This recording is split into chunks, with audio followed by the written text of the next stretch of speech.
Hey les mercenaires, comment ça va? Je sais, ça fait un mois que j'ai pas sorti de vidéo, mais bon voilà, j'étais en train de détruire une météorite qui allait percuter la Terre pour que vous restiez en vie pour les fêtes. Remerciez-moi, ça mérite bien un petit like et un abonnement, non? Surtout qu'aujourd'hui, on est avec le Ref Toga. Bref, en parlant de mon pouvoir incroyable, ça me fait penser qu'aujourd'hui, on va voir 6 animés où le héros choque tout le monde avec son pouvoir. Donc si ça vous tente les mercenaires, posez-vous dans le bas du 4, prenez vos grammes de coke et on est parti. Chrome Sheldon-Regius. Dans un monde post-apocalyptique et encore pire que 2020, envahi par des bêtes mutantes ressemblant trait pour trait à vos darons, non je rigole, appelé Limbekun ou Filth Monster, l'humanité est obligée de vivre dans de grandes villes mobiles appelées Regios, un peu comme dans SNK par exemple, et d'apprendre à utiliser des armes spéciales appelées Dites, en exploitant le pouvoir de Kei pour se défendre. Si dans la cité manga académique de Zuelni, Leifon Alsafe espère commencer une nouvelle vie et oublier son passé sombre comme le mien. Cependant son passé a attiré l'attention de Kerian Los, le président manipulateur du conseil étudiant, et de Nina Antalk,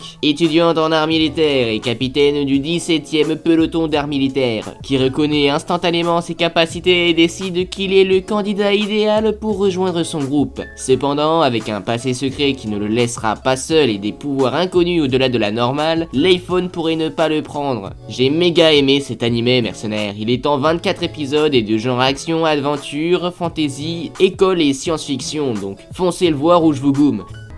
Fureta. Parmi les élèves de sa classe transportés dans un autre monde, Hajime Nagumo est un étudiant ordinaire sans ambition. Un peu comme toi, mercenaire. À cause de son manque d'entrain, il est surnommé l'incompétent par ses camarades de classe. Ah là là, l'époque où on avait encore école. Cette classe a été invoquée pour sauver un pays de la destruction. Ouais, ça y est, ça part déjà en couille. Tous les élèves de sa classe ont été bénis par des caractéristiques et compétences uniques, excepté Hajime, avec sa profession de synergiste et ses statistiques médiocres. Pour mettre un mot sur cette profession de synergiste, il s'agit de la classe d'aspirant brancardier. Un jour, alors qu'il explorait un donjon avec sa classe, il se fait trahir par l'un de ses camarades. Il tombe dans les profondeurs de l'abîme. Vous aurez compris la suite au titre, mais il va devenir méga cheaté quoi. Gakutsentoshi astérisque. Au siècle précédent, une catastrophe sans précédent connue sous le nom d'Inversia a radicalement réformé le monde mercenaire. Les pouvoirs des nations existantes ont considérablement diminué, ouvrant la voie à un conglomérat appelé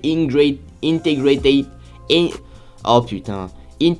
Empire Foundation pour en prendre le contrôle. Mais plus important, l'Inversia a conduit l'émergence d'une nouvelle espèce d'humains nés avec des capacités physiques phénoménales, les X-Men. Non je rigole, on n'est pas dans Marvel mercenaires, donc les Genestella. Son élite est triée sur le volet à travers le monde pour fréquenter les 6 meilleures écoles et ils se battent entre eux dans des batailles de divertissement appelées Festas. Mieux que le catch à skip. Ayato Amagiri est une étudiante en transfert de bourse à la prestigieuse Seidokan Academy. Ah là on n'est pas dans la cité hein. Et qui a récemment souffert de performances en baisse. À travers une série d'événements, il voit accidentellement la populaire sorcière des flammes resplendissantes Julis Alexia von Rieself. Bon et vous cassez les couilles avoir des noms aussi comme ça hein. Donc, il voit la fameuse resplendissante Julis Alexia von Riesfeld à moitié habillée. Oh bah alors, petit coquinou. Enragé, Julis le défie en duel pour avoir empiété sur sa vie privée. Après que le dit duel a été annulé par le président du conseil étudiant, Ayato révèle qu'il n'a aucun intérêt pour Festas. Au lieu de cela, il s'est inscrit à l'académie pour enquêter sur le sort de sa sœur aînée disparue. Mais quand un complot plus sournois se déroule, Ayato entreprend de remporter la victoire, tout en étant entouré de certains des Genestella les plus talentueux de la planète. Wanling a développé depuis son plus jeune âge d'incroyables capacités. Cependant, afin de mener une vie ordinaire, ses pouvoirs sont confinés dans un talisman. Malgré cela, ses pouvoirs restent surpuissants et son doux quotidien est menacé lors de son entrée au lycée. Donc là, on a un animé de 15 épisodes de 13 minutes les gars, donc c'est assez court. Il a pour genre action, aventure, fantasy. Et pourquoi je vous conseille cet animé là? Parce qu'il est assez sous-coté les gars, il n'y a pas beaucoup de gens qui le présentent. Et moi je tenais à le présenter parce que c'est une tuerie et ceux qui l'ont vu le diront en commentaire.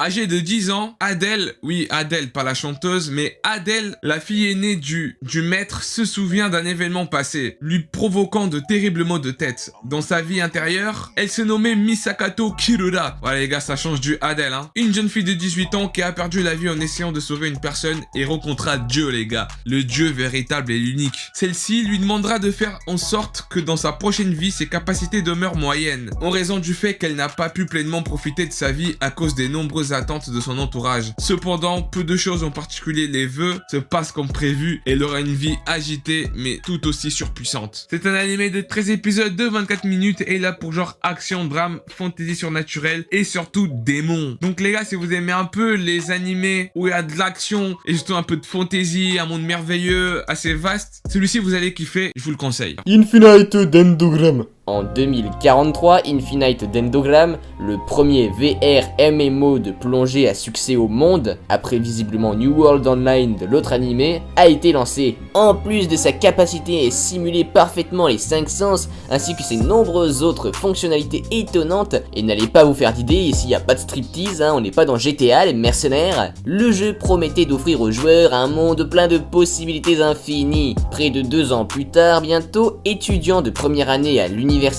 Reiji Bukudoro est enfin en mesure d'acheter une copie du jeu et de commencer à jouer. Avec l'aide de son frère aîné expérimenté Shu et de son partenaire Embryo, Reiji se lance dans une aventure dans le monde de Infinite Dendrogram.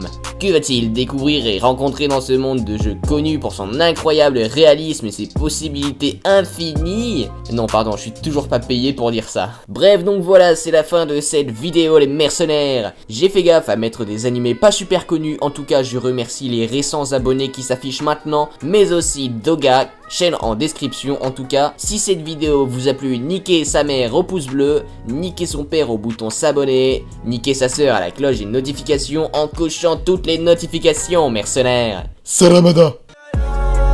Un jour je vais décoller, c'est plus qu'une évidence. J'attends que les billets pleuvent et toutes les bouches arrêtent de danser. On n'arrête pas de se perdre, poto c'est fatigant. L'amour une pénitence, je suis pas net quand j'y pense. Un jour je vais décoller, c'est plus qu'une évidence.